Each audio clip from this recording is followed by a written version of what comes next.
Imagine you are a venture investor about to hear a pitch of a brand new downtown idea that's going to revolutionize a remote area of downtown, making it the new hottest spot on the map. You're excited about the idea. They present it to you with a prototype, telling you who's going to be there and what it's going to do. It is going to be revolutionary.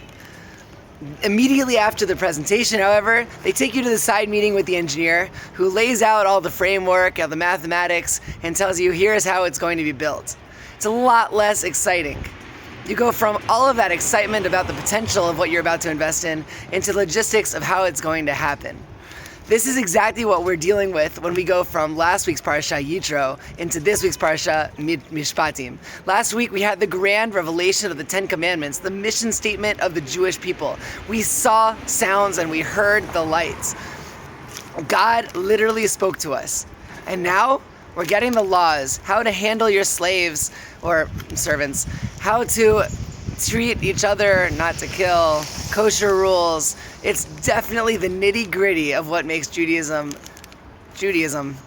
But not the fun part, not the beautiful, powerful inspiration, but the day-to-day logistics that make it livable. It's the integrity of the building. Just to put it another way, let's say that at that engineering meeting, they tell you that instead of steel, they're gonna save so much money by using toothpicks. They have a way that it's gonna be bound together and it'll still have its appearance. It'll look the part. It will still revolutionize the downtown. But you know better. That's not gonna work. There's no integrity there. Although the plans look beautiful, the finished product will look really nice. But a building built out of toothpicks will not stand. It definitely won't withstand the test of time. And with all the earthquakes happening in the world right now, we know that a building must be built sound in order to endure. That's why Mishpatim is so important, and that's why you go into the engineering meeting right after you go in and hear the presentation. Because it's not about the inspiration alone. It's not what the final product will look like. It's what the final product will actually be. Will it be able to stand the test of time? That comes down to the integrity and the foundation. And that is built by the method. That is built by the Mishpatim. That is built by the nitty-gritty elements of which people live their lives. Judaism is a really amazing opportunity to connect to God. There's so much inspiration, and I'm in Jerusalem right now, the heart of all of that inspiration.